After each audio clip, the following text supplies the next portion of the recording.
Vous écoutez le podcast Débrouillard, l'émission de ceux qui s'en sortent avec les moyens du bord, en prenant le contrôle de leur temps, de leurs revenus pour pouvoir vivre et travailler selon leurs propres règles.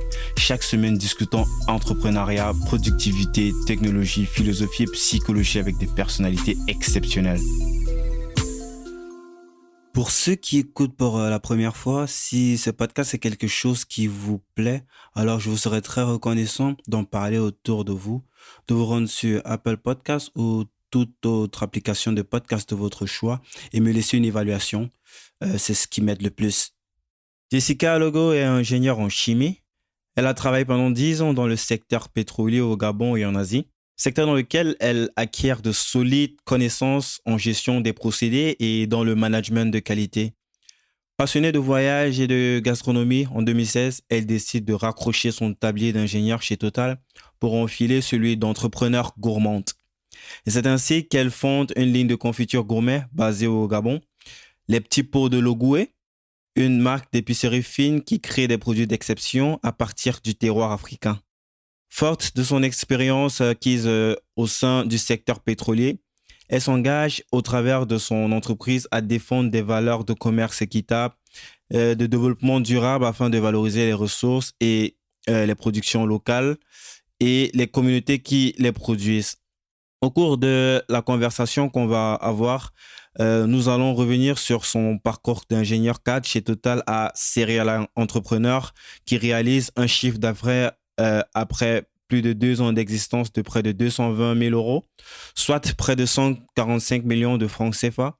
On reviendra aussi sur l'importance du choix de nom d'une marque pour son entreprise. Vous allez découvrir une approche différente de la vente et du marketing. Vous allez découvrir aussi des techniques pour rapidement développer des compétences dans un nouveau domaine et pouvoir mieux vendre et mieux communiquer avec vos clients. Nous verrons ensuite des conseils de gain de temps rapide lorsque l'on débute grâce à la délégation de certaines tâches stratégiques comme la comptabilité par exemple. Sur ce, je vous propose d'écouter ma conversation avec Jessica. Bonjour Jessica et bienvenue sur le podcast Débrouillard. Peux-tu te présenter et nous dire un petit peu ce que tu fais dans la vie? Bonjour, donc je suis Jessica Alogo et je suis entrepreneur dans l'agribusiness. Je suis basée au Gabon. J'ai une entreprise qui s'appelle Les Petits Pots de Logoué et donc c'est une épicerie fine. Donc on transforme en fait les produits agricoles locaux et notre produit phare ce sont les confitures. Donc ça fait 3 ans que l'entreprise existe et on a commencé donc notre premier produit c'était les confitures et maintenant on a diversifié un peu la gamme de produits avec des épices, des confiseries, des produits un peu apéritifs style arachide, etc. Et une gamme aussi qui s'appelle Ambiance d'essence et c'est des bougies parfumées en fait au parfum de confiture. Donc, c'est ça, principalement, donc on est dans la transformation agricole des produits du terroir local. Ah, top. Je constate qu'il y a plein d'intellectuels africains qui se lancent de plus en plus dans l'agro-business. C'est le cas, par exemple, de Loïc Kamwa qui est qui est déjà passé sur le podcast. Et je me demandais à quoi est due cette tendance, en fait. Ben, écoute, c'est vrai que moi, c'était pas forcément ma trajectoire de vie au départ, parce que je suis ingénieure en fait en pétrochimie, donc j'ai travaillé pendant quelques années, pendant 10 ans pour le groupe Total, et je me suis reconvertie dans l'agribusiness il y a 2-3 ans. Euh, Pourquoi l'agribusiness? Je pense il y a un vrai changement des mentalités aussi localement, dans le sens où, par exemple, nous au Gabon, on est vraiment sur un marché d'importateurs et on produit très peu localement. Et on se rend compte en fait qu'on a des matières premières et qui sont absolument pas exploitées, qui sont pas valorisées. Et voilà, pourquoi ne pas saisir cette opportunité-là de transformer les produits locaux, réduire les importations et amener aussi des populations locales à se familiariser finalement avec ces produits du terroir qui sont là et qui sont souvent à la poubelle en fait parce que les gens ne les consomment pas.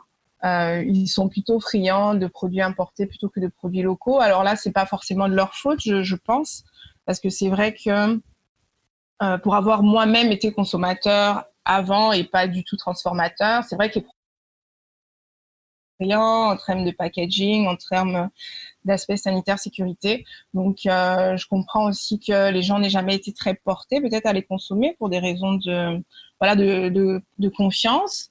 Et donc moi, vraiment, quand j'ai lancé ça, mon initiative, c'était vraiment justement de créer un produit qui soit beau, qui soit bon, avec des protocoles de sécurité sanitaire rassurants pour le consommateur et démontrer qu'en fait, localement aussi, on est capable de faire aussi bien que les produits importés. Et on a une vraie valeur ajoutée comparé aux produits qu'on va importer parce qu'on fait travailler de la main-d'œuvre locale, parce qu'on transforme des produits, on arrive à faire vivre des producteurs locaux, à les enrichir, à augmenter leur taille d'exploitation. Et donc voilà. Donc je pense que c'est ça, c'est vraiment une prise de conscience de valorisation du terroir local. Et aussi pourquoi importer autant alors que localement on a les matières premières qui sont de bien meilleure qualité même que les matières premières importées. Et donc je pense qu'il y a un vrai créneau en fait, il y a une vraie opportunité d'affaires sur le segment. Ah, top. C'est vrai que tu l'as spécifié dans ta réponse que tu viens du secteur de la pétrochimie. Je sais pas si je devrais dire ça comme ça. Du moins, c'était ingénieur en chimie. Ouais. Et en faisant C'est ça, tu me corriges Oui, ou... ingénieur en chimie, ouais. Ouais. Donc, en faisant mes recherches sur toi, j'ai lu dans le magazine, par exemple, Jeune Afrique, que l'un des déclics, en fait, c'était lorsque tu as reçu un cadeau d'un ami birman, Ouais, c'est ça.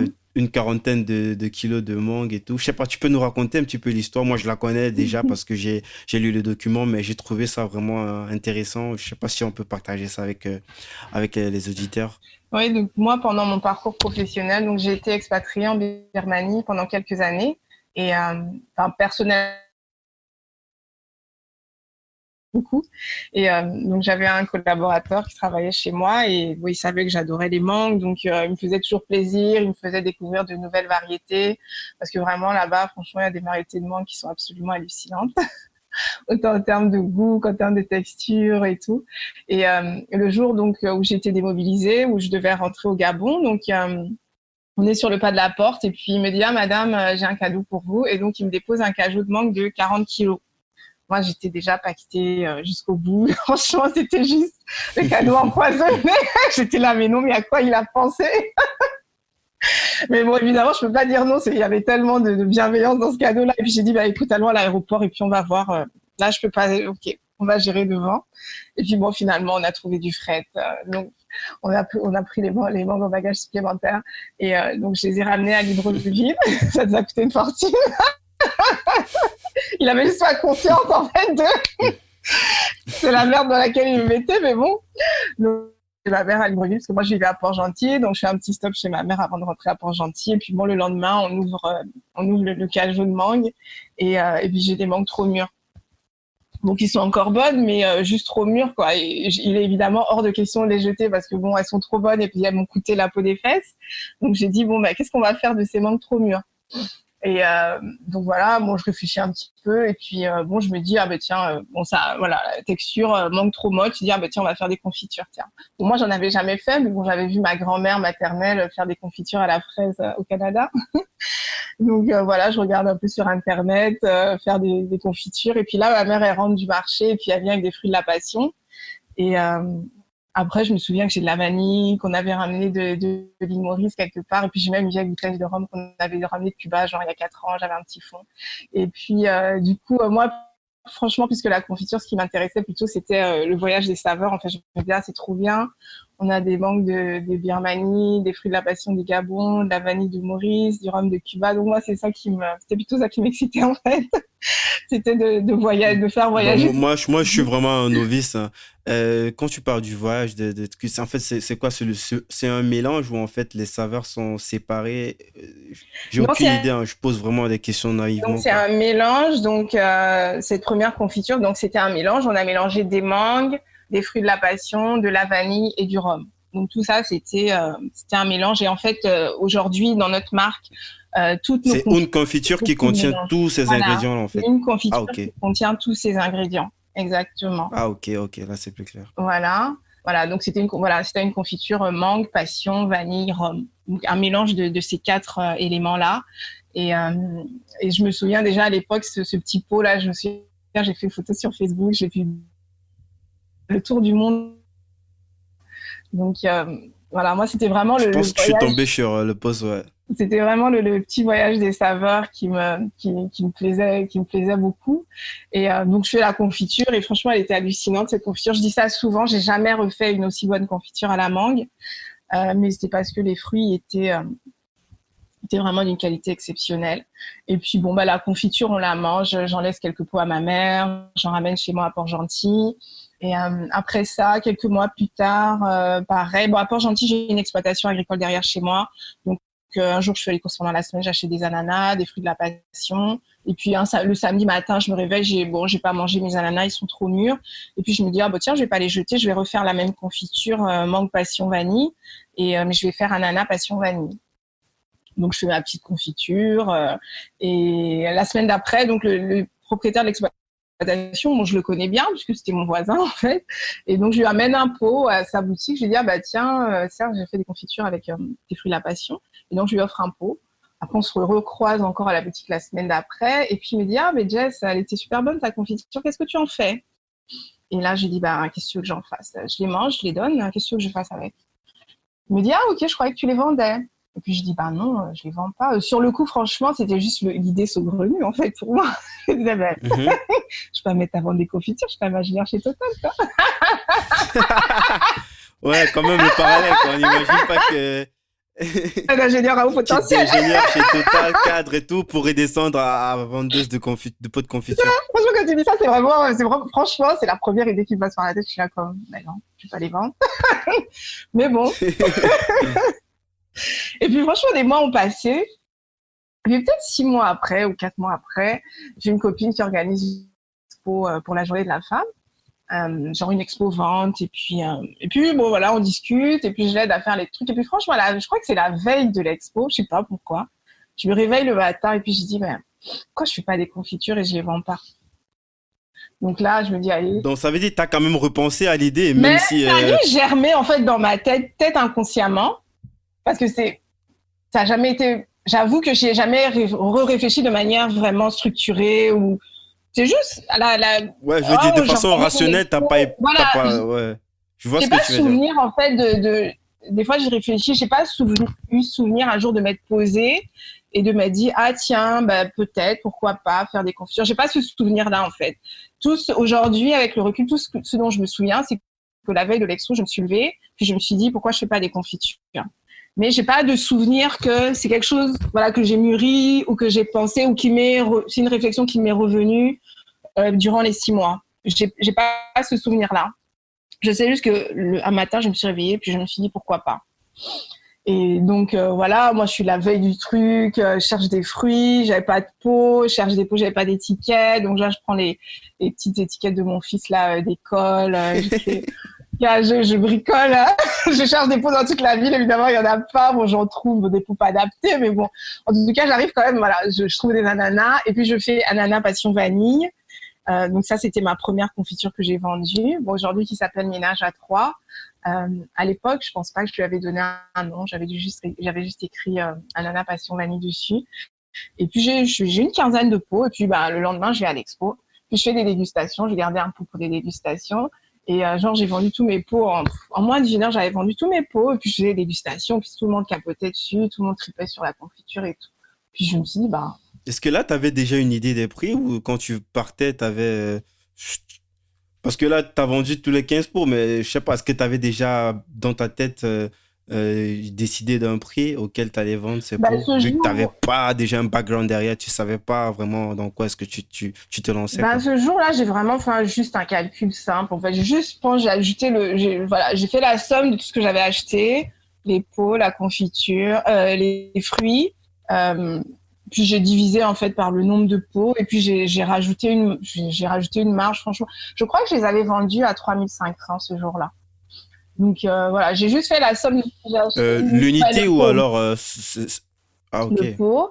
Euh, Ah ouais, mais ça coûte quand même. Oui, non, ça coûte, hein. Ouais, les gens s'en rendent pas compte, mais en fait, ça coûte quand même assez cher. Bon, c'est vrai que les pots aussi m'avaient coûté cher. Parce que Hmm. c'était des... Pour donner un ordre d'idée ici pour les auditeurs qui sont en Europe, euh, ça doit faire, je crois, peut-être 5 euros, Ouais, 5 euros. Ouais, je c'est ça. pense. 5 Ouais, euros. environ. Ouais, c'est ça. Oui, ça coûte quand même assez cher parce que et là, j'avais même pas calculé mon temps, j'avais rien calculé quoi. J'avais vraiment pris qui est le truc brut, combien j'ai payé en pot, combien j'ai payé en fruits, combien ça m'a coûté de sucre. J'ai divisé le truc et j'ai dû rajouter 15-20% de marge, je pense. Hmm.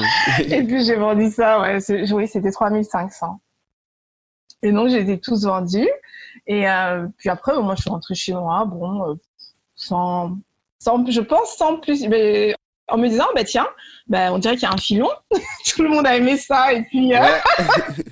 ça s'est bien vendu. Et puis, tout le monde était étonné. En fait, c'était quelque chose de nouveau.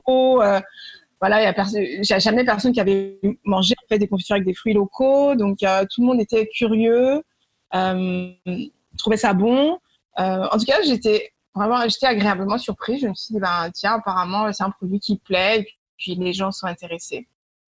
C'est vrai que j'ai peut-être pas poussé plus que ça, mais c'est juste les gens après qui ont commencé à me rappeler parce que la Port-Gentil c'est petit et il y avait beaucoup de gens de mon travail en fait qui étaient passés à cette expo-là et donc eux ils m'appelaient maintenant au bureau. Ah bah tiens, notre pot de confiture il est terminé, on aimerait ça avoir un autre pot.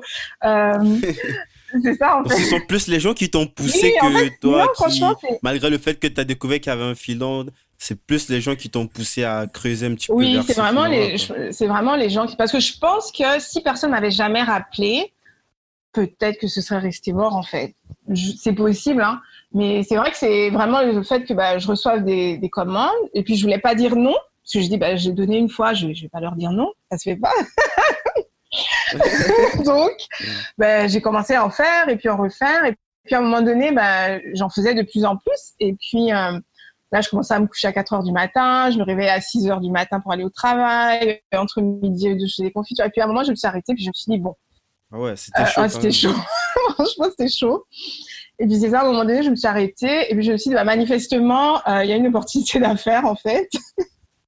Donc Mhm. pourquoi ne pas, voilà, autant faire, ok, faisons ça bien. Et puis entre-temps aussi, la vie a fait que, en fait, dans mon environnement, j'avais quelqu'un qui travaillait dans le catering, dans tout ce qui est, voilà, le catering, dans tout ce qui est traiteur alimentaire sur site, etc., qui a perdu son emploi. Et travailler. Et puis lui aussi, bah, il m'a dit, ah, bah, écoute, pourquoi tu travailles seul, machin. Moi, je travaille dans le catering, je peux t'aider. Donc, ça a été mon premier employé, en fait, qui est aujourd'hui mon chef d'atelier. Mhm. Et puis, c'est ça. Un jour, je me suis arrêtée, je lui ai dit, bah, écoute, pourquoi on crée pas une entreprise, en fait, au lieu de, parce que là, on est en train de s'épuiser. Et puis, Ouais, effectivement. on est en train de s'épuiser. On n'a absolument pas la bonne démarche. Ok, faisons ça bien. Et voilà, faisons un projet, planifions le truc. Et donc, c'est ça, on a créé l'entreprise. Et puis là, on a vraiment commencé à voilà, travailler tout ce qui était branding, travailler sur les saveurs, faire de la recherche pour tout ce qui était conservation, hygiène. Voilà. Donc on a vraiment mûri le projet, on l'a mis sur papier, je l'ai pensé vraiment, j'ai vraiment pensé sur une stratégie long terme, c'était quoi les petits pots de logo, c'était quoi notre proposition de valeur, c'était quoi l'essence de la marque. Et donc j'ai travaillé sur ça en fait de mai à décembre 2016. Mais est-ce que tu avais ces compétences-là? J'imagine pas en ce qui concerne le Non, branding du tout. de Vraiment, ta... Je dis absolument ça pas. parce que, par exemple, quand on regarde, euh, il y a plein de personnes comme toi sur Internet, sur Facebook qui lancent des trucs comme ça, mais la façon dont toi tu t'es, par exemple, au niveau des photos, par exemple, la qualité des photos, je remarque il y a un vrai travail de fond, en fait, c'est pas de l'amateurisme. Donc, je me demande, est-ce que ce sont des compétences que tu avais déjà ou ce sont Non. des trucs que tu as dû apprendre dans le tas, en fait? Non, j'avais zéro compétence. Je ne m'y connaissais pas du tout en communication graphique, en infographie. Je ne me connaissais absolument pas. Non, franchement, je connaissais rien. J'étais vraiment zéro, mais j'ai passé beaucoup de nuits blanches en fait. Moi, j'ai passé un an où je dormais pas la nuit, quoi. Je faisais que ça, voilà, tout ce qui était. Parce que c'est vrai que c'est peut-être pas moi qui ai exécuté la charte graphique, qui ai exécuté le logo, mais je l'ai pensé, j'ai vraiment imaginé, j'ai Mhm. vraiment pensé, Histoire de créer l'esprit et pour que vraiment quelqu'un créer puisse l'esprit retranscrire pour que cet esprit-là voilà, pour sur... qu'un infographe le retranscrive. Et puis, mais moi aussi, je me suis beaucoup formée sur Photoshop, finalement, ben, je me suis aussi formée un petit peu en infographie, même si c'est pas moi qui l'ai exécuté complètement à la fin. Mais Mhm. après, c'était de la curiosité naturelle aussi, je pense. Parce que finalement, c'était Ouais. des choses qui m'intéressaient. C'était des choses nouvelles, en fait, des compétences nouvelles que je connaissais pas. Un secteur créatif, en fait, que j'aimais, qui me changeait aussi de mon travail. Parce que je travaillais aussi en même temps. Ça me Mhm. sortait aussi, en fait, de mon univers du boulot. Même si peut-être il y a une similitude, je sais pas, t'es mieux placé pour répondre à ça. Je veux dire, chimie, des mélanges chimiques et tout, je sais pas, peut-être je pose ça naïvement, mais est-ce qu'il y a peut-être un parallèle, Après, il y est-ce qu'il y a a une une base. intersection entre les deux? Ouais, c'est sûr que tout ce qui est technique, en fait, préparation, ça aussi, je m'y connaissais pas. Donc, ça aussi, j'ai fait beaucoup d'auto-formation. Et bon, moi, je renais déjà, enfin, je supervisais déjà un laboratoire d'analyse pétrolière, en fait. Donc, bon, j'étais quand même très calée sur tout ce qui était process qualité, procédure, etc. Donc là, Mhm. c'est vrai que ça rejoignait quand même un univers dans lequel je travaillais déjà. Donc tout ce qui était qualité, démarche Mhm. qualité, c'est vrai que j'étais pas dans la qualité alimentaire, j'étais dans la qualité, tout ce qui était Mhm. analyse. Mais il y avait moyen Mais de copier certains voilà, c'est process ça là-bas en que fait. tu Moi, pourrais j'ai juste, mettre dans ton voilà, c'est ça en entreprise. fait. Moi, j'ai Surtout pour les employés, quoi, pour copié-collé. que t'aies pas à chaque fois à Exact. réexpliquer certains process. Il y a Voilà. des trucs qui sont mis en place Ouais, et c'est juste standardisé, ça. quoi. Ils vont juste Moi, je savais refaire la la même chose. méthodologie dans un autre domaine et puis je l'ai juste répliqué dans mon atelier. Moi, chez Total Gabon, j'avais toutes mes procédures d'analyse, j'avais mon cahier de laboratoire, j'avais le cahier, voilà, de tout ce qui était hygiène. Donc, en fait, ben, l'hygiène et tout. Donc, tout ce que j'avais, en fait, dans mon labo chez Total, je l'ai dupliqué dans mon petit labo de confiture. Donc, très vite. Et je pense aussi, c'est pour ça que on a pu vraiment avoir un process qualité propre dès le départ. Parce que les premières choses qu'on a faites, en fait, c'est écrire. C'est écrire les procédures, comment on réceptionne des fruits, comment on pèse des fruits, comment on nettoie des fruits, comment on coupe des couteaux. Telle recette, ben, c'est comme ça, c'est tel gramme de sucre, c'est tel gramme de mangue, c'est tel gramme de passion. Donc tout était déjà très standardisé. C'est les premières choses que j'ai faites parce que moi, c'est ce que je savais faire. Euh, parce que moi, au Ouais, labo ouais. de Total, je savais pas, moi, je suis pas laborantine, donc moi, je sais pas faire une analyse. Enfin, je sais un petit peu, mais c'était pas mon job. Moi, je sais pas faire une analyse, en fait, mais je sais l'écrire, je sais la cadrer, je sais en faire une procédure, je sais la standardiser, ça, je sais faire. Maintenant, l'exécution derrière, Mhm. je suis pas laborantine, bon, je sais grosso modo comment on fait, comment les coacher et tout. Mais donc moi, c'est ça que je savais faire. Donc je n'ai fait que répliquer ce que je savais faire, mais dans le domaine de l'alimentaire. Et puis, bah, je me suis juste appuyée sur les normes qui existent en fait, parce que les normes existent, elles sont bien françaises, mais Mhm. je me suis appuyée sur la loi française, sur la réglementation française, sur les normes françaises, et puis j'ai juste répliqué l'environnement en fait chez moi. Ah, c'est top, c'est vraiment intéressant. Je sais aussi que tu as fait beaucoup de management dans ton ancienne vie et que ça t'aide probablement à gérer les équipes qui sont en place dans ton entreprise aujourd'hui. Et puis, je me demande, est-ce que tu as combien de personnes en passant dans tes équipes? Tu as combien de personnes que tu emploies aujourd'hui? Bah, aujourd'hui, à l'atelier, ils sont 6 en fait en production. Mhm, Donc, j'ai 6 personnes en production, plus, déjà, c'est les permanents. Après, j'en ai 5 en supplémentaire qui sont pas là tout le temps, mais qui viennent sur du spot quand on a des grosses réceptions de fruits, des choses comme ça. Parce que ce qui est vraiment time consuming, c'est la découpe des fruits, en fait. C'est mhm. ça qui mobilise beaucoup de gens. Mais ils sont 5, 6 à temps plein, et après, j'ai 5 que je mobilise quand j'ai des grosses réceptions. Et puis après, à Libreville, j'en ai 3. Donc, ils sont avec moi à temps plein. Et puis ils font surtout des animations magasins, des choses comme ça, vont gérer les inventaires et tout.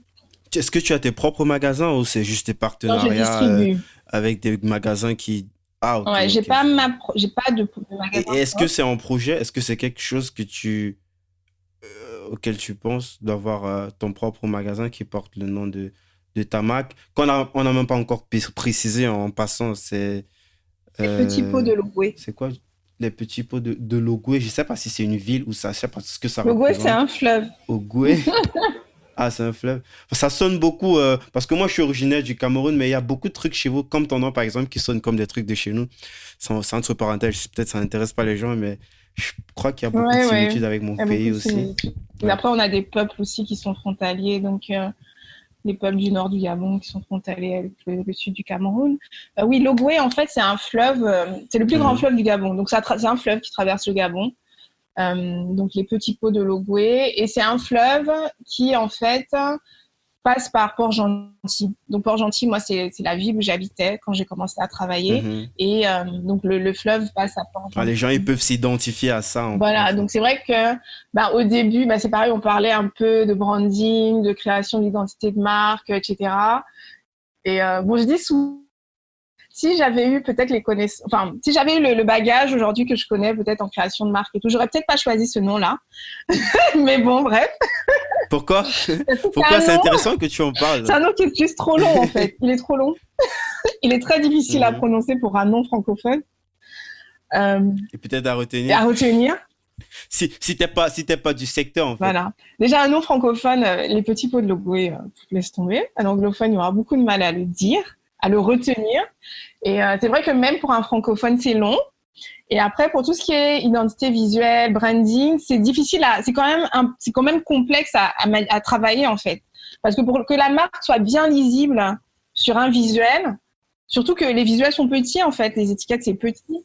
Ouais, pour que ça reste dans le cadre, en fait. C'est Vu ça, que pour c'est long, que ce soit quand même, ça peut être voilà, chiant pour que ce parfois. soit visuellement remarquable et tout ça. C'est quand même compliqué un peu à gérer sur Ouais, l'étiquette et j'imagine, tout. j'imagine. Mais je pense en même temps que ça peut être aussi un mal pour un bien. Parce que ça sonne comme chez nous, quoi. Et c'est pour nous. Et puis, il y a d'autres Mhm. étrangers qui peuvent peut-être solliciter, mais c'est peut-être un mal pour un bien. Peut-être il y aura une plus grosse communauté dans l'avenir qui, plus du côté africain, Peut-être. qui va consommer, Mhm. qui pourra s'identifier à ce nom, tu vois.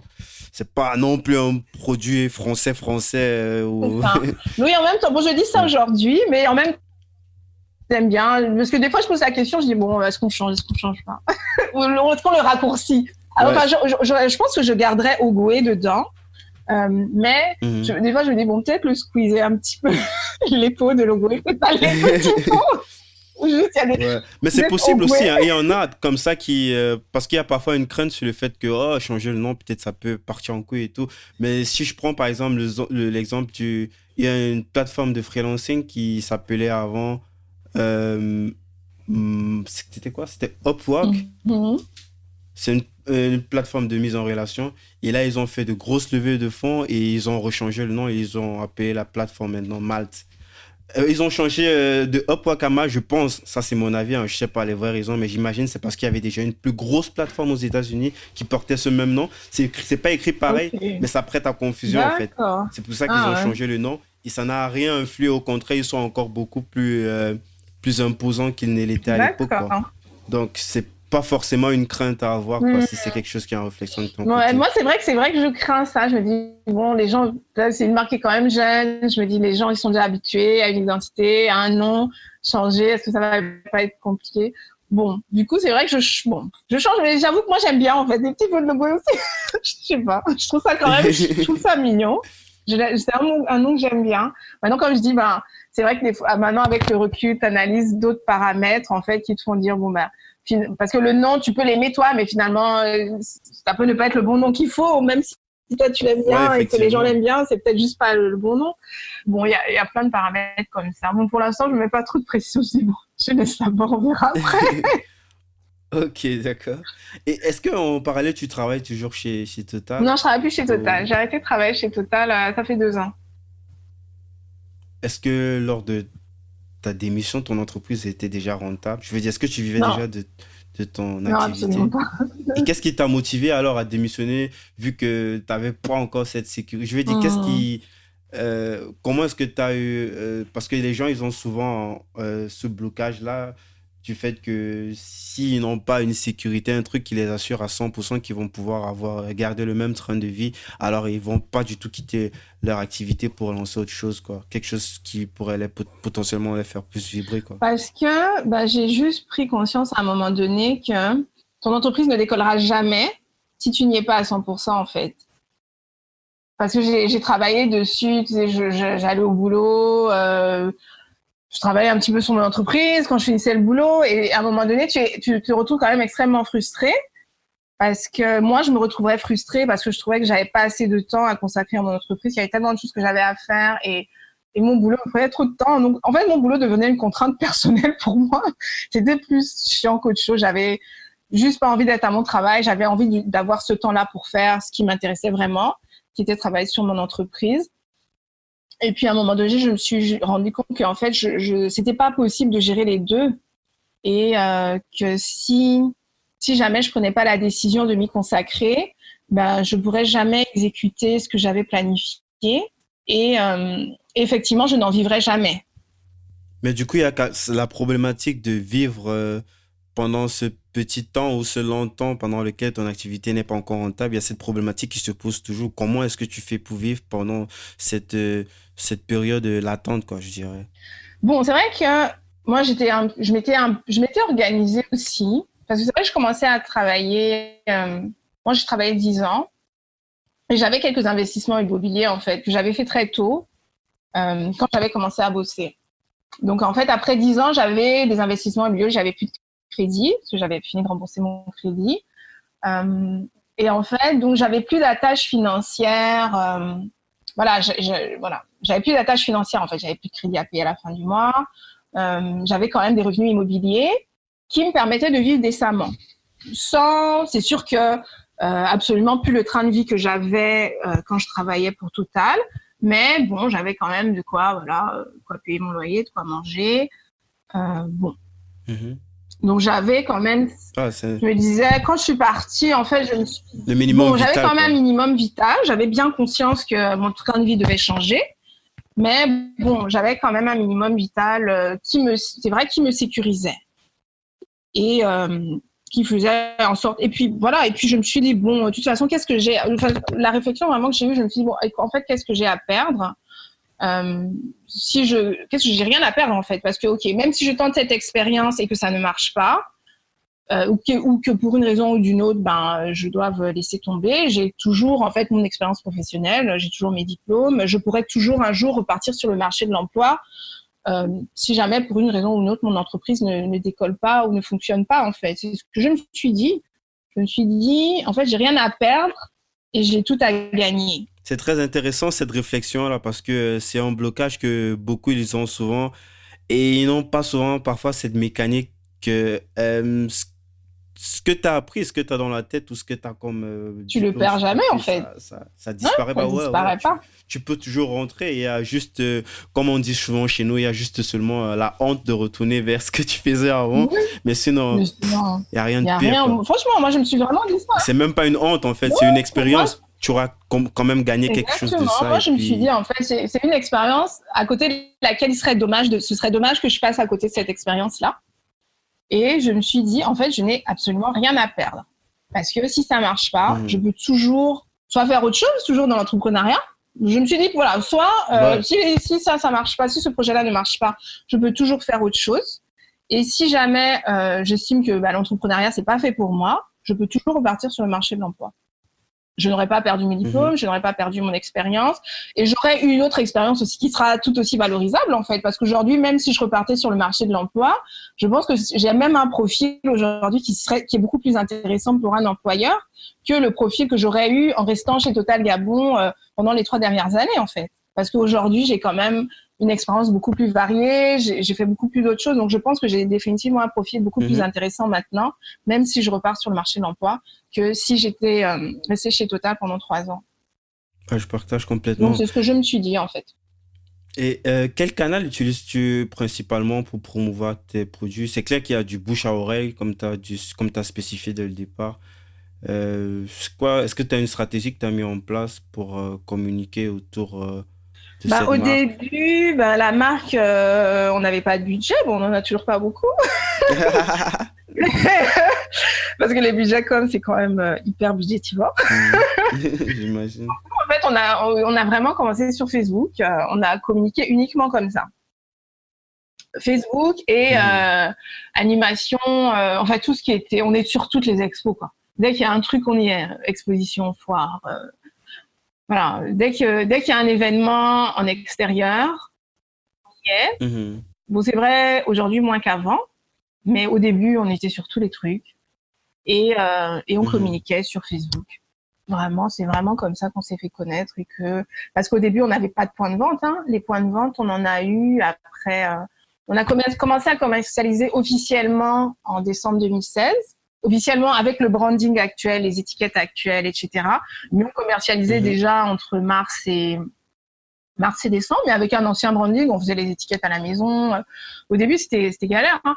Les gens se rendent pas toujours compte, mais par exemple ici, on trouve pas les pots. Donc ici, quand nous on a commencé, on recyclait des pots de mayonnaise, on achetait des tonnes de pots de mayonnaise, on les vidait.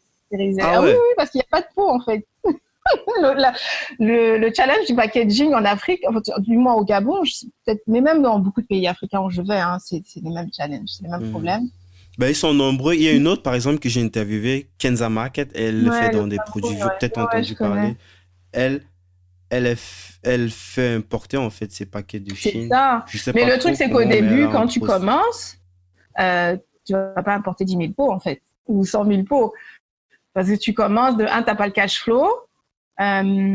Deux, je sais pas si tu vas les vendre, donc tu vas pas forcément. Ouais, t'es en mode bêta, Oui, t'es en train de voir s'il y a une réelle en demande mode, et puis je de valider teste mon cette demande marché, en avant fait. de. Donc, Ouais. et puis même les fournisseurs, tu les connais pas, tu sais même pas comment les trouver.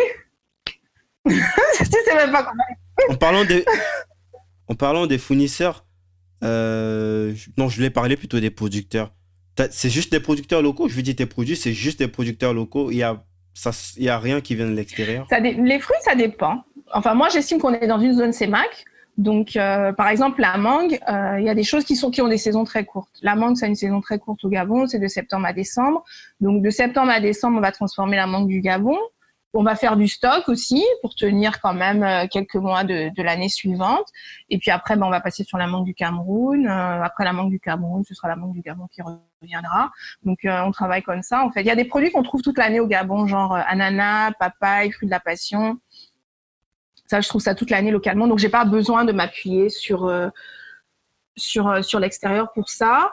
Mais la mangue et les agrumes, ça, on tourne en fait. Quand la saison du Gabon termine et que nous stock, ce qu'on a, bon, la chance, c'est qu'on fait des confitures, donc il y a quand même des DLC assez longues, donc on peut stocker en fait. Donc, quand c'est en saison, on produit en saison le maximum qu'on peut pour tenir. Après, quand nos stocks sont bas, là, on va passer sur la mangue, soit sur les autres pays, quoi. Hein, soit des fois le Cameroun, le Congo, on alterne comme ça. Quand je checkais, je cherchais sur des trucs sur toi, je suis tombé, je me rappelle plus du nom, mais je sais que tu participes à plein de concours là, et puis je me dis, est-ce qu'il y a une stratégie derrière En fait, je comprends pas en fait le parallèle entre le fait de t'as ton entreprise et ça, c'est pas juste chez toi que j'ai vu ça pour une autre entreprise aussi qui s'appelle We Cash App. Ils créent genre des dispositifs pour les paiements locaux chez nous en Afrique et tout. Et puis ils ont déjà fait des levées de fonds, ils sont déjà, je veux dire quand même par rapport à la moyenne des entreprises, ils ont déjà un niveau assez élevé quand même, mais ils font tout le temps quand même des concours et tout. Je sais pas si il y a une stratégie peut-être derrière. Les concours, en fait, tu as deux choses. Tu as d'abord la stratégie levée de fonds gratuite. C'est quand même le meilleur moyen pour avoir de l'argent gratuit, en fait. Les concours. Mais ça, c'est quand tu gagnes. Oui, quand tu gagnes. Mais le pourcentage de gagner à chaque fois. Bon, on a gagné souvent. Oui, c'est sûr que les concours, franchement, c'est un gros investissement personnel. Parce que ça prend énormément de temps. Franchement, les concours, c'est casse-couille. Moi, j'avoue. Parce que c'est beaucoup de temps, en fait. Fill up tous les formulaires. C'est très contraignant en termes de temps.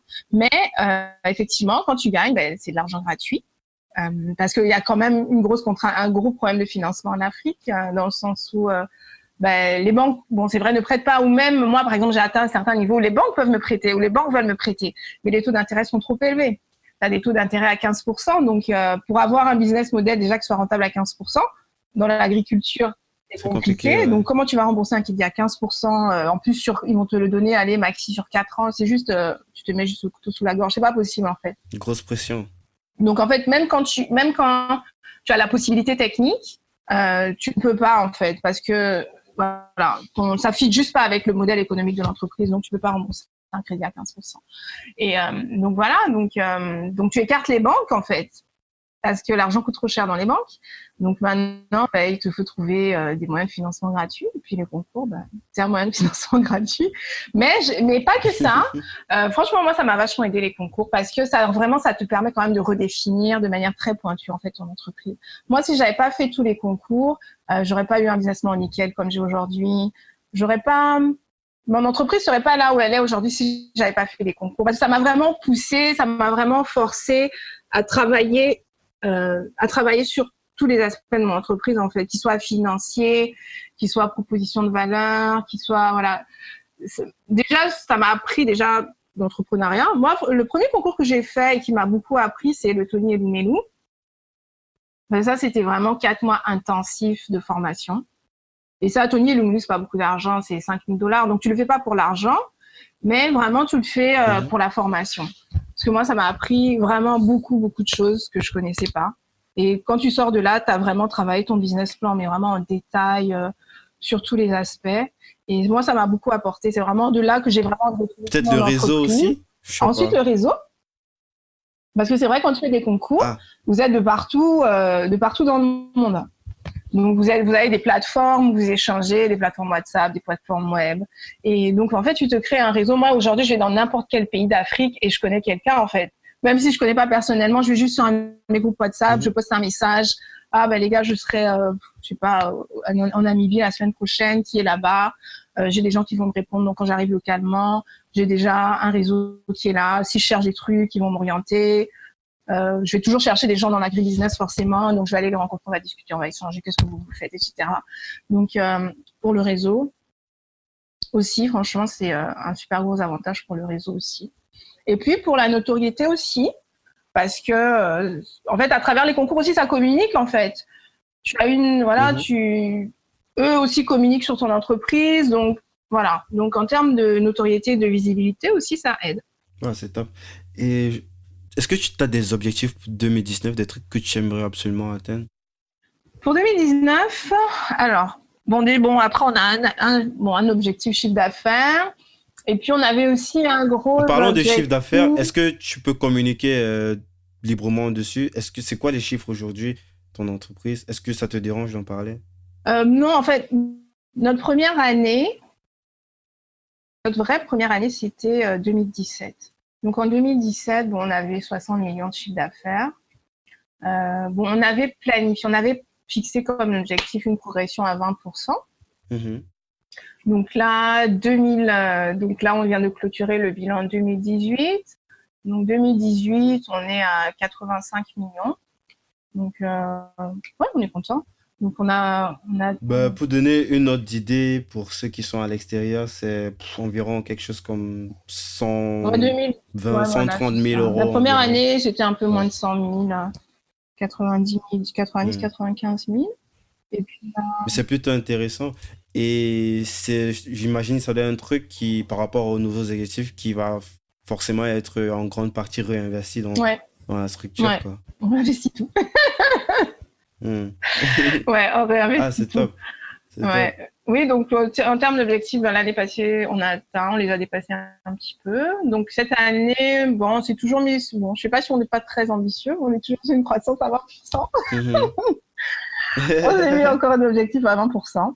Mais c'est qui est quand même, c'est pas mal quand même en tout cas dans le secteur.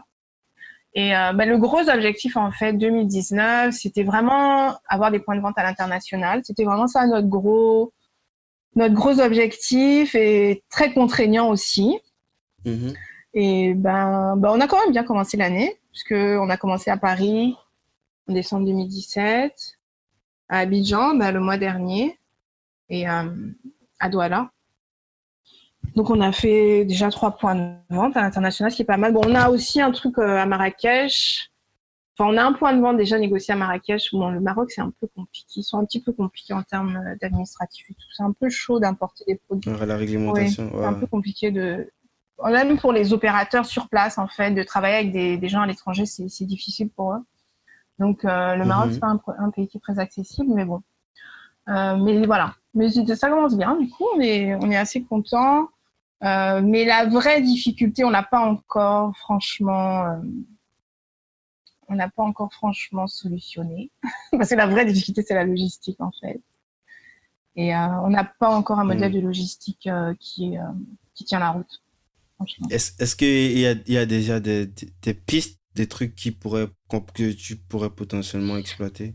Oui, j'ai des pistes. Après, le problème, c'est les coûts. Et puis, en fait, le souci aussi, c'est que nous, par exemple, au départ du Gabon, on peut pas faire d'export en maritime parce que y a pas de groupage, ça n'existe pas les offres de groupage en maritime parce qu'il y a personne qui exporte rien en fait, à part le bois. Et donc, en fait, c'est ça. Puis nous, on n'a pas des clients qui vont nous commander un conteneur, mais on n'a pas la capacité non plus de produire. Enfin, on peut produire un conteneur, mais bon, ça va nous prendre des mois. Mais on est sur des petites boutiques, des épiceries fines. On est vraiment sur un segment aussi de... Voilà, on n'est pas sur un segment de grosse distribution. Donc, on est vraiment sur l'épicerie fine, des petites boutiques. Donc, ils ont les volumes qui vont avec le segment, en fait. Et donc, on peut pas faire du maritime, du groupage à l'export. Donc, on est obligé de faire de l'aérien. Et franchement, ça coûte extrêmement cher. Ça coûterait, ça c'est un peu beaucoup plus Voilà, cher. c'est beaucoup plus cher. Donc, c'est vrai que pour l'instant, en tout cas, on travaille dessus. On a plusieurs pistes, mais j'avoue que ça, c'est vraiment notre gros challenge 2019. C'est vraiment arriver à trouver un modèle export qui soit fluide et qui tienne la route en termes de coûts. Mais c'est pas simple. C'est vraiment pas simple. Et même sur le transit interafricain, en fait, c'est encore plus compliqué même que sur le transit sud-nord, quoi. Ah, c'est pas logique. C'est pas logique, hein, mais pourtant. Ouais, c'est plus compliqué d'envoyer des choses, par exemple, au Nigeria que d'envoyer des choses à Paris. C'est bête, hein, mais c'est vrai. Ça me rappelle quelque chose, en fait, un post que... Il y a un mec qui fait une application qui s'appelle Dicalo. Il est passé aussi sur le podcast. C'est un petit peu une plateforme comme WhatsApp, mais genre africaine. Ok, je crois que j'entends. Et il est très, très actif sur les réseaux. Et dernièrement, il a fait un post et montrant en fait le transit de quelqu'un qui est en Gambie et qui veut envoyer un paquet au Sénégal.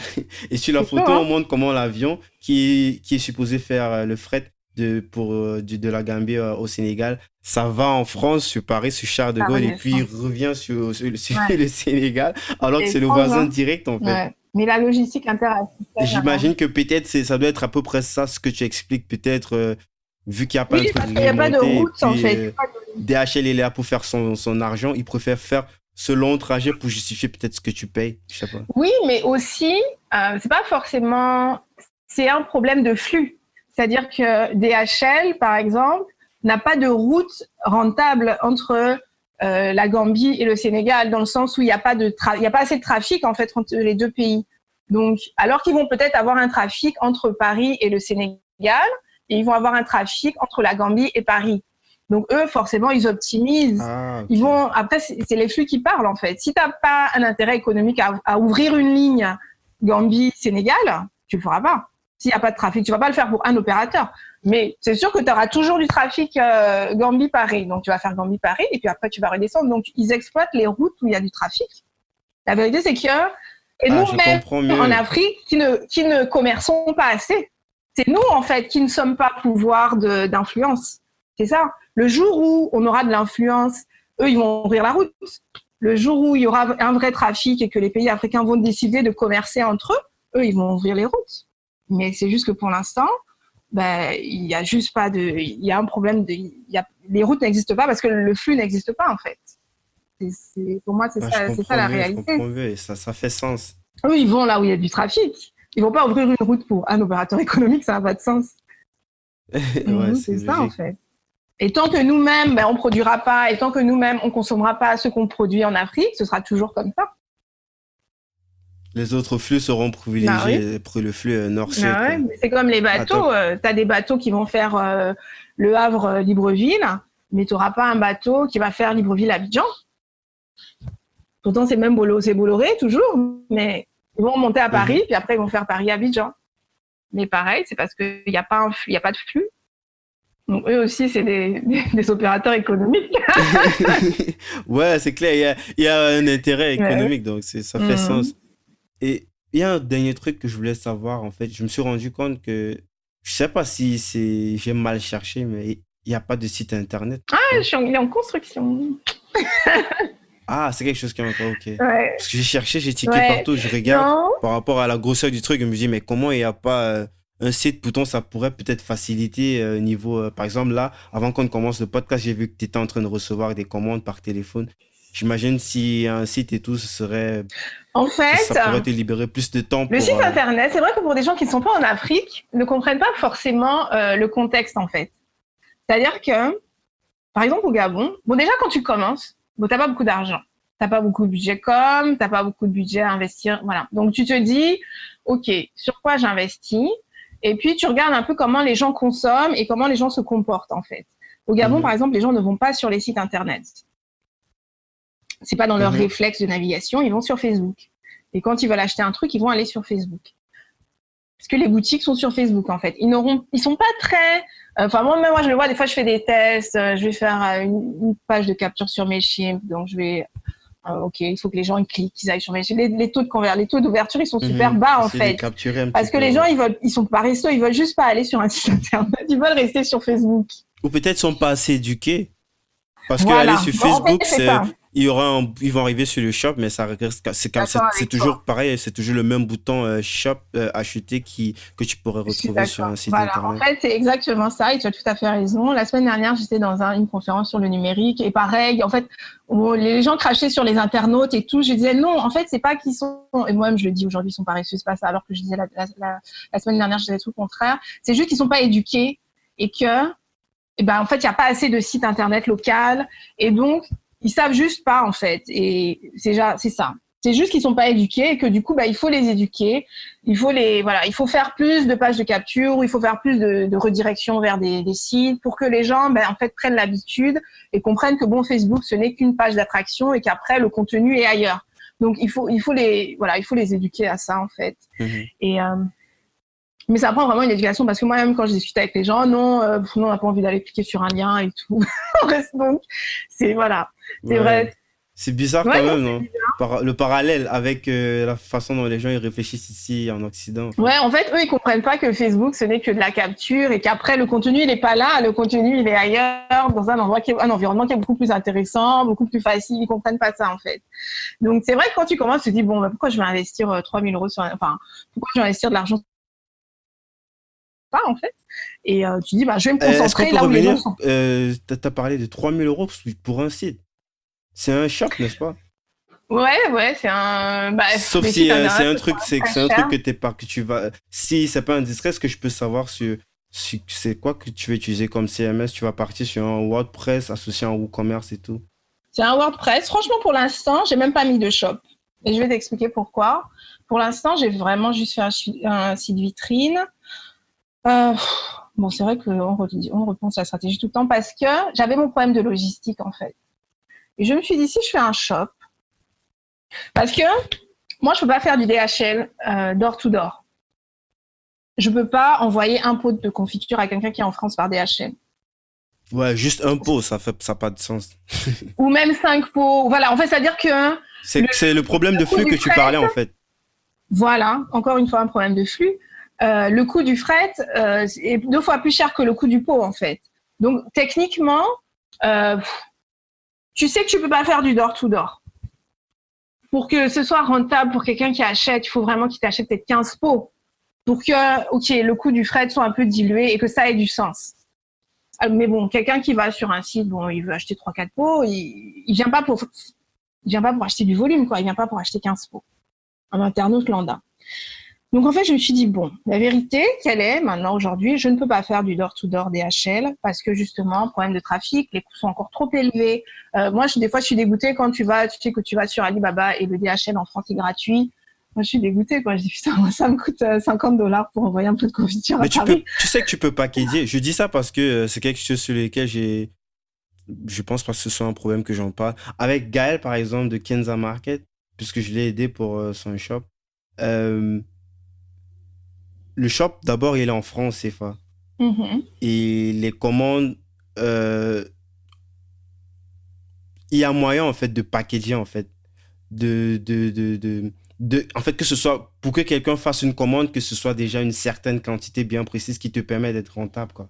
Ah, d'accord. Ok, de faire un lot, en fait, ta commande minimum Ouais, de et telle sorte que en attendant, par exemple, que ce flux peut-être prenne du volume, Mhm. il y a déjà quand même moyen de Une commencer offre à de créer le base. canal, quoi, ouais, à créer mais pour que ce soit, entre guillemets, euh, gagnant-gagnant, quoi. Que, en même temps, tu Ok, vas je pas vois ce que fusiller tu la veux personne dire. avec une très, très grosse commande, mais une commande de Ouais. base moyenne pour que toi, tu puisses, toi aussi, avoir ta marge malgré le fait que...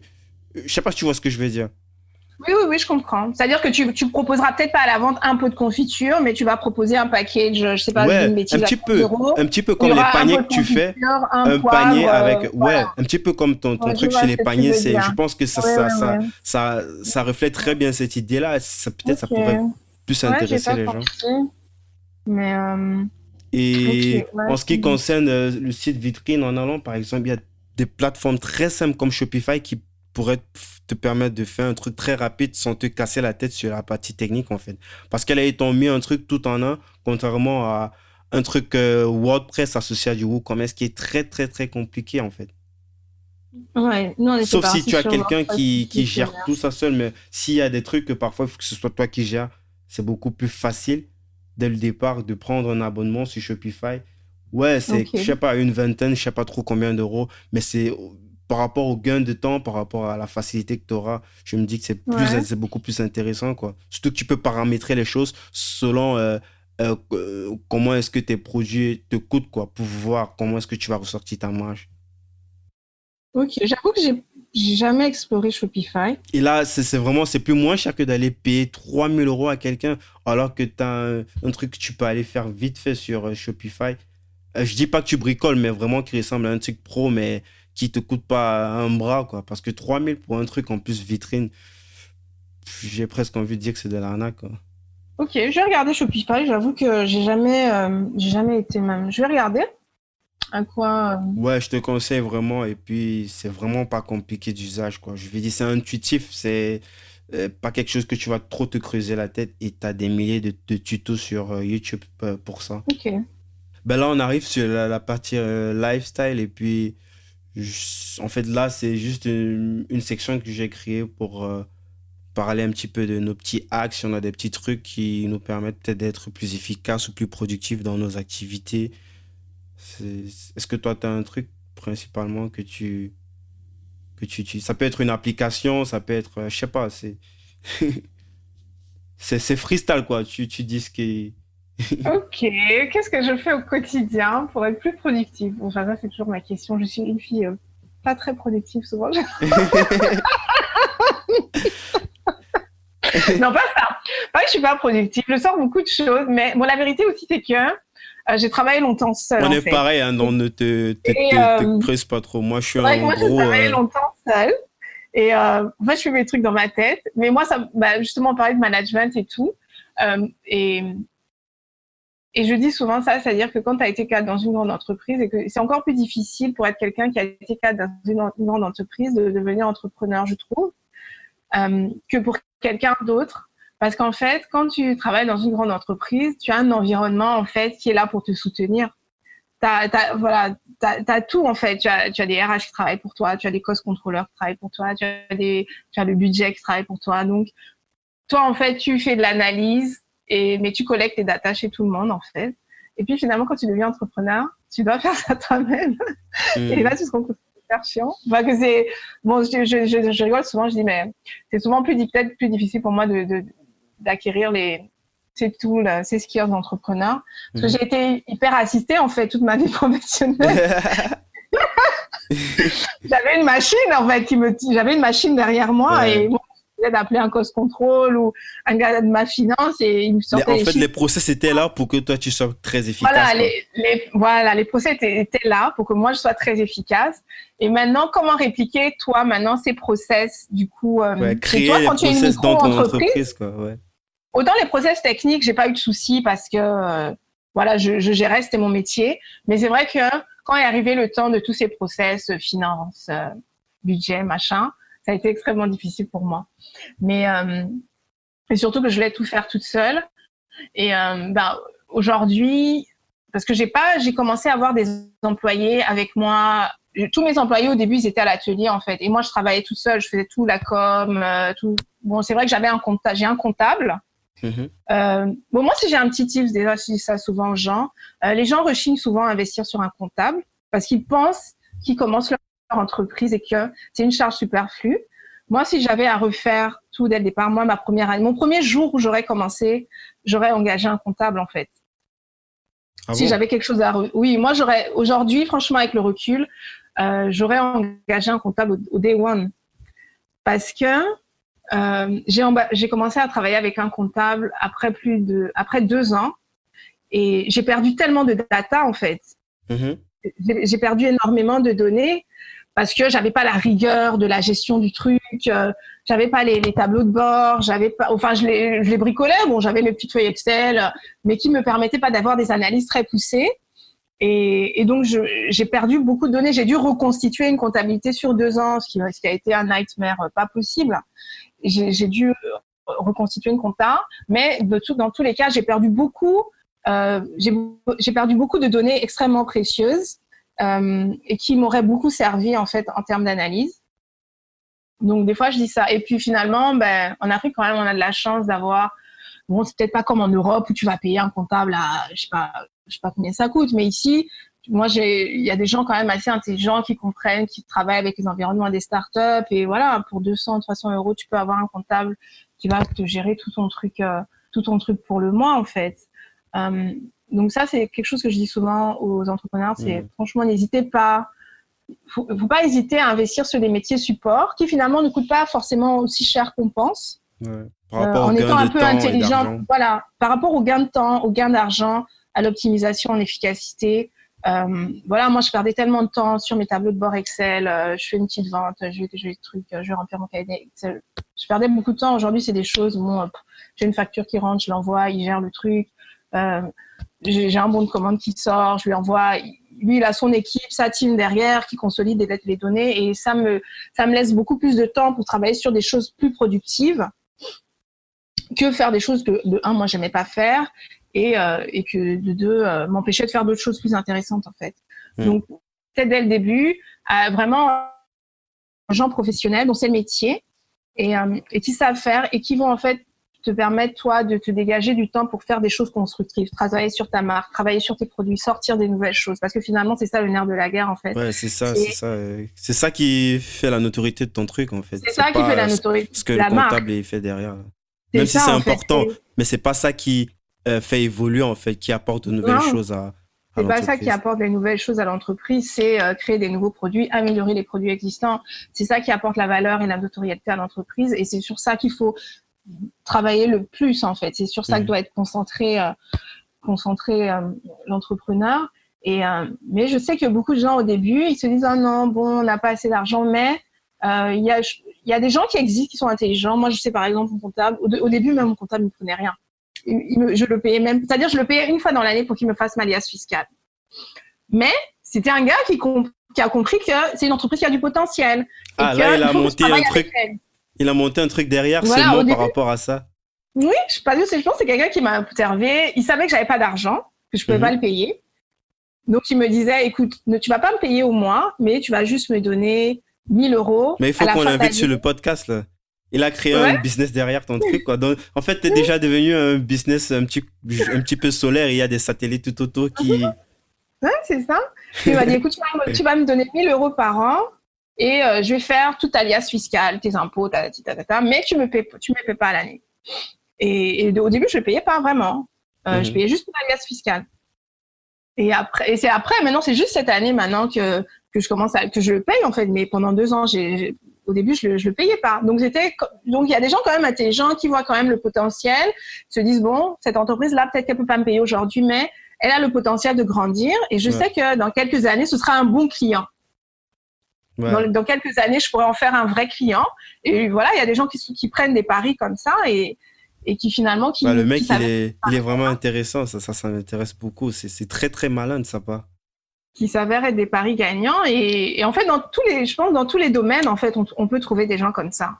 Mhm. Alors, ce sera peut-être pas, ce sera pas le gros cabinet comptable, peut-être, mais ce sera Ouais, un mais par comptable très rapport bien. à la valeur qu'il t'apporte, Le surtout job, quand t'es voilà, rien, par quand t'es rapport en à la bas. valeur qui t'a exactement. Et en fait, moi, je pense que même dans tout ce qu'on fait, moi, au début, même, j'avais des infogrammes que je payais pas. ou très peu. En fait, j'avais clairement conscience qu'ils me facturaient très peu en fait par rapport à la valeur que eux m'apportaient. Mais pareil, ils savaient que bon, ok, bon, j'avais pas les moyens, ils pouvaient pas me facturer comme ils facturent normalement. Mais encore une fois, c'était un pari pour eux de se dire bon bah écoute, on investit quand même sur une entreprise qui grandit et qui a du potentiel et qui un jour sera un client, qui sera un vrai client. Donc, je pense que dans tous les domaines, il faut juste pas avoir honte en fait. Je pense que les gens ont souvent honte on se sent souvent gêné, peut-être Mhm. d'aborder les gens dans ce sens-là, mais il faut avoir beaucoup d'humilité et souvent aller vers les gens et Poser les en fait, questions, demander, ça coûte rien. voilà, demander en fait, ça coûte rien. Venir en disant, écoute, moi j'ai pas d'argent, mais j'ai besoin d'un comptable. Moi, c'est ce que je fais. Au pire, tu t'es fait insulter, c'est pas si grave. C'est ça. Au pire, tu vas te faire jeter.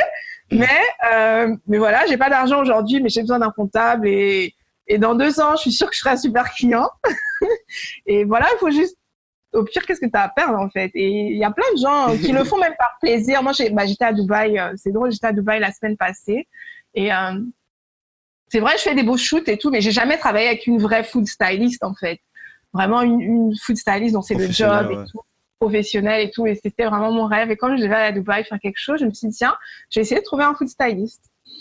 Et donc, je cherche sur Internet. Donc, j'envoie une dizaine de mails. Et puis, j'ai une dame qui me répond d'origine libanaise française et mais spontanément elle me répond et une réponse franchement super très très chaleureuse en fait qui me dit ah bon j'ai vu votre message et tout bon je vois que vous êtes une petite entreprise bon vous avez pas l'argent vous avez pas les moyens de me payer mais venez à Dubaï on va discuter et donc elle me dit ça direct tu vois elle me dit je sais Ouais. que t'as pas d'argent pour payer, mais viens, on va voir ce qu'on peut faire.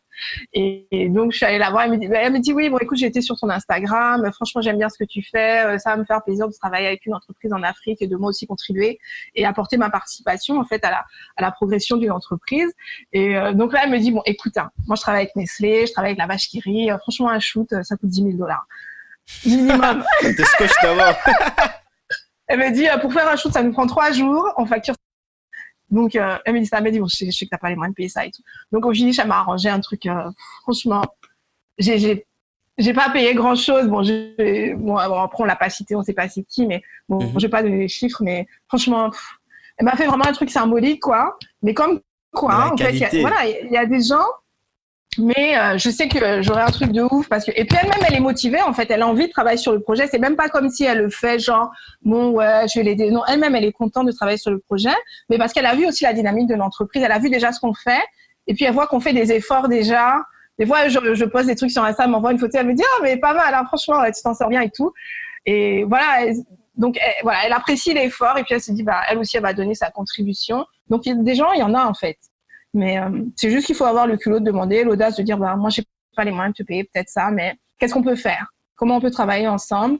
euh, voilà, sachant que mon budget est limité. Et il y a des gens qui sont contents de le faire en fait, parce que c'est un challenge pour eux aussi. Ils ont envie de découvrir d'autres choses, ils ont envie d'aider les autres. Donc je pense qu'il y a déjà des gens comme ça dans tous les domaines et qu'il faut juste les trouver. Ouais, c'est top, c'est top. Bon, moi, pour la section, je vais proposer Audacity. C'est l'outil que j'utilise pour isoler ma voix pour ce podcast. Ça, c'est pour ceux qui seraient peut-être intéressés par faire aussi leur propre podcast. Moi, c'est un média que j'ai toujours mis en avant. C'est pas pour dire que YouTube, c'est de la merde. C'est juste que là, c'est un truc que tu peux faire. Tu as des écouteurs, tu écoutes ton truc et à côté, tu peux faire autre chose. Et là, tu as l'attention, en fait. Tu peux écouter pendant 1 heure, 2 heures. Alors, contrairement à YouTube où après 10 minutes, tu peux pas retenir quelqu'un plus de 10 minutes sur une vidéo, en fait. Tu vois, les gens, ils sont... Audacity. Ouais, Audacity, ça s'appelle. Ça, c'est pour ceux qui sont intéressés. Et puis, c'est aussi très simple d'utiliser. C'est gratuit. Il suffit juste de télécharger l'application. Tu tapes sur Google et puis tu retrouves, quoi. Donc Ok. là, on va déjà sur la conclusion. Et j'aimerais savoir si tu pouvais revenir en arrière et donner un conseil à ton toi-même de 20 ans, qu'est-ce que tu le dirais Si je devais donner un conseil à ton à, toi-même d'il y a à 20 mon ans? toi-même, d'il y a 20 ans, Ouais.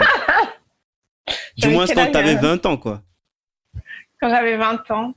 Ben, en fait, le conseil, moi, que je donne, c'est en fait, il faut savoir s'écouter et Parce qu'en fait, aujourd'hui, on est dans une société qui laisse peu de place à l'instinct et à son instinct personnel et à l'écoute, en fait, de son fort intérieur.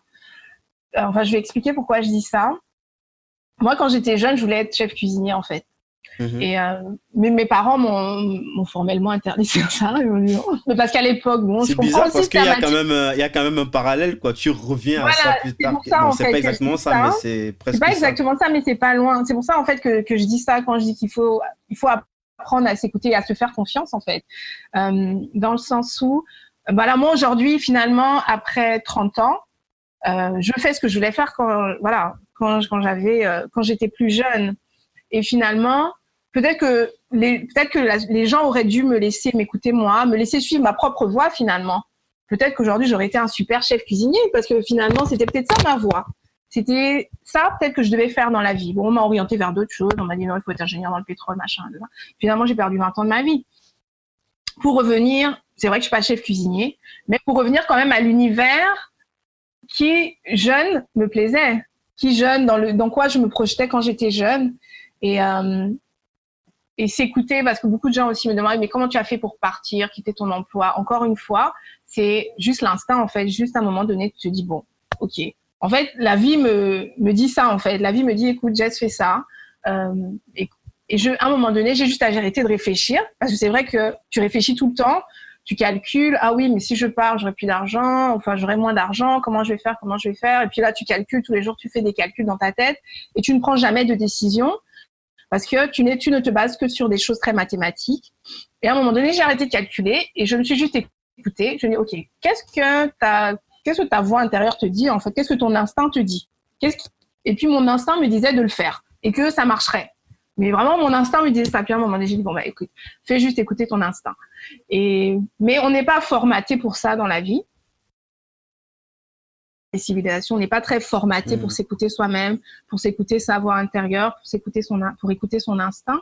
Et c'est ce que je dis souvent aux gens, en fait, si j'ai un conseil à donner, c'est de s'écouter, de se mettre en pause un peu, de mettre son cerveau en veille et juste de suivre ce qu'on ressent. Parce que je pense que la vie ne nous influence que positivement. Je pense que l'environnement nous influence positivement, ne peut nous emmener que vers quelque chose de bien, des Mhm. choses qui sont bonnes pour nous, mais il faut avoir la capacité de l'écouter et de l'entendre en fait. Et pour ça, il faut savoir mettre son cerveau en veille et écouter. Ah, c'est top. Et est-ce qu'il y a un livre que tu recommandes souvent? Moi, j'en lis beaucoup. Alors, je lis beaucoup, mais pas forcément je lis pas forcément beaucoup de livres de développement personnel ou bon, pas riche, pas pauvre. Bon, j'ai lu, mais bon, j'avoue que c'est pas forcément. Mais il y a un livre que j'aime beaucoup, c'est Cahier d'un retour au pays natal d'Aimé C'est qui Césaire. ça?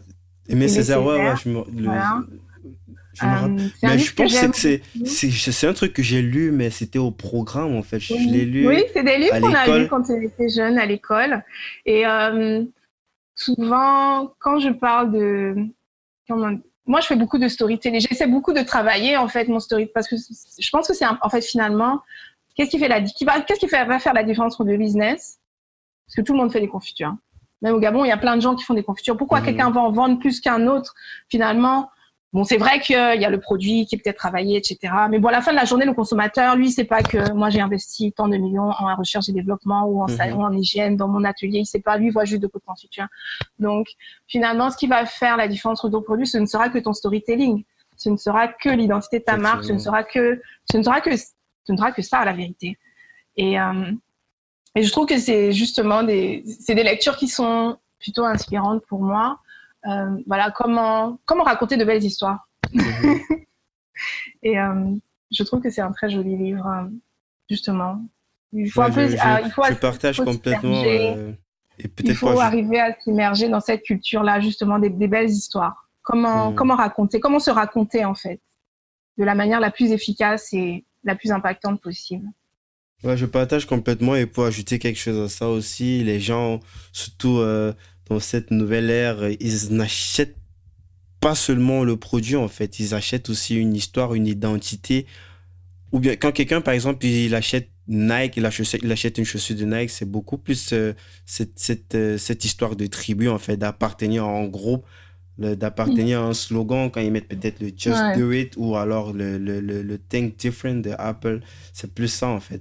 Donc, je partage complètement cette idée d'apprendre à communiquer, en fait, sur son produit, en fait, à travers un bon storytelling. Et il y a toujours moyen de se former pour ce genre de choses. C'est quelque chose qui peut s'apprendre, même si on n'a aucune compétence de base.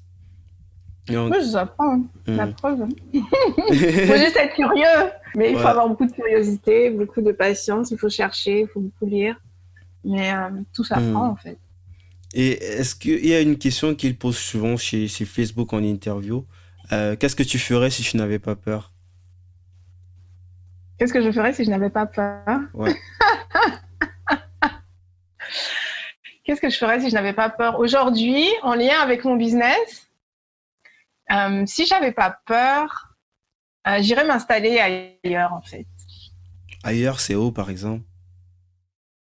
J'irais m'installer, pas forcément complètement, mais en tout cas, j'irais parce que moi j'ai trop de contraintes. En fait, j'ai un environnement qui est très contraignant en fait, mais dans le pays où je suis, hein, Mhm. j'ai un environnement qui est quand même assez hostile. Mes contraintes d'exportation, mes coûts de revient qui sont super élevés, machin. Et bah, dans un pays, je vois bien, genre le Burkina. Je vois bien le Burkina en fait. Le pays C'est des dans hommes intègres. ouais, c'est un pays qui me parle beaucoup. Ou le Kenya. Le Kenya, Et ouais, en plus là-bas, c'est un gros boom là-bas. Ça va tellement vite avec les ouais, startups. Puis ils font ou des le trucs Kenya. impressionnants là-bas. Le Kenya ou le Burkina, et franchement, j'irais juste m'installer là-bas, quoi. Si j'avais pas peur, demain, je partirais. C'est vrai que c'est pas très ouf pour les Gabonais qui vont dire, hey, pourquoi elle va où celle-là? C'est ça, en fait. Mais c'est-à-dire qu'à un moment donné, c'est marche ou crève. C'est-à-dire que c'est ce qui est compliqué, ou des fois, j'essaie d'en discuter avec les gens, et les gens ne comprennent pas forcément. Euh, Parce qu'en même temps, on est dans un monde très globalisé, mais en même temps, il y a quand même un certain repli identitaire chez les gens, dans le sens où les gens, par exemple, sur un Made in Gabon. Ils veulent que les produits soient faits localement. Ils veulent que. J'ai dit, mais pour moi, honnêtement, aujourd'hui, franchement, on est dans un monde tellement globalisé que pour moi, on peut plus se permettre, en fait, de vouloir avoir une identité aussi forte sur des produits. La preuve, Apple, il fabrique en Chine. Qu'est-ce qui est important, en fait? C'est quoi la valeur ajoutée d'un produit? Finalement, c'est pas l'exécution, c'est pas la préparation. Ce qui est important, la valeur ajoutée d'un produit, c'est la recherche qu'il y a derrière, c'est la recherche et développement, c'est l'identité de Et c'est marque. la qualité Après, qu'on produit en fait. c'est ça. Après, créer le produit en lui-même, faire un pot de confiture, en fait, tout le monde peut faire ça n'importe où dans le monde. Donc, pour moi, c'est pas vraiment ça la valeur ajoutée. C'est la recherche qu'il y a eu avant, ta formule, ta recette, l'identité de ta marque, comment tu l'as travaillé, c'est ça qui est important. Après, l'exécution, pour moi, c'est un truc qui n'a finalement pas tellement de valeur ajoutée. C'est comment tu communiques, comment tu marketes, c'est ça la valeur ajoutée du produit. L'exécution en elle-même, n'importe qui peut faire ça. Même mon fils de 6 ans, je lui explique qu'il va le faire. Hmm. Donc, mais je constate que, et c'est vrai dans beaucoup de pays, même dans tous les pays africains, même je vais au Cameroun, ça va être très made in Cameroun, on veut que le produit soit fait localement. C'est-à-dire qu'on associe le made in à la production sur le territoire. Alors que pour moi, aujourd'hui, on ne peut plus se permettre de réfléchir comme ça parce que si ça te coûte trop cher de produire chez toi, tu produis ailleurs. Mais la réflexion, la créativité, elle est là en fait. Elle vient de chez toi. Tu as juste délocalisé la production parce qu'il faut que tu survives. Si Apple pouvait produire aux États-Unis, j'imagine qu'ils produiraient aux États-Unis, mais c'est juste un business model qui ne serait pas rentable pour eux. Donc, Mais comme les gens, ils ont plus pareil la pour nous. réflexion vu que tu crées aussi des emplois au niveau local et tout, ils se disent que ils voient presque ça comme comme une trahison en Mais fait. tu Et crées de même ici l'emploi en quand Europe, même. ça se voit. Tu vois toutes les discussions qu'il y a Ouais, avec, ouais, par tu vois. exemple, même les chauffeurs qui font les transits là, les lignes entre peut-être d'un pays européen, peut-être je sais pas, de la Pologne en Allemagne ou en France et tout. Et il y a plein de trucs là parce que certains chauffeurs sont beaucoup plus moins chers que des chauffeurs qui sont dans des pays qui sont qui ont un Bien niveau de sûr. vie beaucoup plus élevé. Ils disent Plus non, élevé, il faut des chauffeurs locaux, des chauffeurs français, mais qui vont être payés avec le standing français. Et ça peut pas marcher. Après, ça c'est vrai que ça c'est le point de vue des pouvoirs publics ou c'est le point de vue du consommateur. Mais après, quand tu rentres dans l'environnement de l'entrepreneur, ben, toi, quand même, ton but à la fin de la journée, c'est de gagner de l'argent. Et tu peux pas, parce que tu veux préserver des valeurs de made in, de savoir, de production locale, si ton modèle, il est plombé, quoi. Ou alors, il faut créer l'écosystème qui fasse que ton modèle soit pas plombé. Il faut, Bon, du ça, coup, c'est un autre. que Ça, c'est. l'écosystème soit là, justement, pour soutenir ton modèle. Mhm. Mais est-ce que les pouvoirs publics sont prêts à investir dans ça? Non. Parce qu'à un moment donné, il faut bien Il faut, que il faut quelqu'un bien mette qu'ils la main voient à la d'abord la poche. valeur, c'est ça. Ça commence par ça. C'est ça. Il faut d'abord. Moi, j'ai eu justement la discussion il n'y a pas très longtemps. C'était un forum sur l'agriculture. Et clairement, au Gabon, en fait, l'agriculture, par exemple, ne peut pas survivre tant qu'elle ne sera pas sponsorisée par l'État. C'est clair. Parce que tu as un problème de compétitivité qui fait que tu peux faire tout ce que tu veux. Tu n'auras jamais le kilo d'ananas à 200 comme au Cameroun. Tu n'auras jamais le kilo d'ananas à 150 ou 200 comme au Congo. Parce qu'on est sur un niveau de vie très élevé. Donc, à partir de ce moment-là, deux choses l'une. Soit tu sponsorises l'agriculture, comme ils font aux États-Unis pour la filière coton, etc. Soit tu te dis, bon, mais en fait, ça sert à rien, on laisse tomber, en fait. C'est pas un axe de développement intéressant. Parce que j'estime que si dans une sous-région, tu n'as pas le potentiel d'être compétitif, bon, OK, what's the point? Et donc, on discutait avec, justement, où il y avait des ministres des pouvoirs publics, et eux, donc, te disent que tant que le secteur agricole n'aura pas un potentiel intéressant, on ne peut subventionner qu'une économie qui est porteuse, qui est florissante et qui rapporte du cash. C'est ce qu'ils te disent, en fait. Mhm. Mais après, c'est un cercle vicieux, c'est-à-dire que comment je peux être productive, efficace et produire du cash si je ne suis pas soutenue? Donc, en fait, c'est les avant qui te demandent là, que eux, ils te disent que nous, on ne sponsorise, on ne subventionne que les économies qui en vaillent le coup. Mais en même temps, comment j'arrive à créer de la valeur si je ne suis pas financée dès le départ? Donc, c'est toujours ce truc-là. Donc, effectivement, eux, ils n'y voient pas d'intérêt parce que pour eux, ça ne rapporte pas d'argent. Mais en même temps, s'ils n'investissent pas, ça ne rapportera jamais d'argent. Donc, c'est compliqué. Donc, tu te rends bien compte que les pouvoirs publics, effectivement, ne vont jamais subventionner la filière parce que pour eux, elle n'est pas porteuse financièrement. Mais donc, si l'écosystème n'est pas là, ben, tu vas produire ailleurs. Parce que tu veux faire quoi? Tu veux crever parce que là, il faut absolument que tu produises du made in local. Et puis, je ne pense pas que tu ne crées pas d'emplois, en fait. Je ne pense pas que... Je serais curieuse de connaître les chiffres, combien d'employés Apple fait vivre aux États-Unis entre la recherche et développement, les financiers, parce que tu as quand même un écosystème autour d'une entreprise. Tu n'as pas Ouais, que bien la sûr. création de produits, tu as de la finance, tu as des RH, tu as de la recherche et développement. Donc, tu crées de l'emploi, en fait, d'une autre manière. Donc, est-ce que c'est pas mieux de garder une entreprise qui peut être florissante et qui grandit, mais qui produit ailleurs, mais du coup, comme qui est très grande, fait vivre beaucoup de RH, beaucoup de financiers, dans le pays, plutôt que de laisser, voilà, une petite entreprise vivoter parce qu'elle veut faire du local content et qui finalement n'emploie que peu de personnes, en fait. Bon, entre les deux, qu'est-ce qui est mieux? Je préfère une grosse entreprise qui produit peut-être pas localement, mais qui fait vivre beaucoup de gens en finance ou en recherche et développement localement qu'une petite entreprise qui est là et qui vivote et qui fait vivre 10 personnes, quoi, qui emploie 10 personnes au finish. Ah, c'est top. Donc, Euh, Jessica, où est-ce qu'on peut envoyer les gens qui veulent peut-être en savoir plus sur toi ou qui voudraient commander, je sais pas, peut-être tes créations? alors, en attendant notre site internet, donc ce sera lespetitspotsdelogoé.com. Mhm. Donc, ils peuvent aller sur ma page Facebook, sur ma page Instagram. À Paris, on a un point de vente chez BMK Paris Bamako, 14 rue de la Fidélité dans le 10e. Mhm. À Douala, on a un point de vente au DigiQuest, c'est à Bonapriso. Et à Abidjan, on a un point de vente aux deux plateaux, chez Nzassa Créateur et au plateau à Ivory Blue. Et Libreville, on est présent dans tous les supermarchés. Donc, Et on sinon, va. ils peuvent m'écrire sur Instagram ou Facebook. Top, top. Bien sûr, on va mettre tous les liens correspondants dans la description.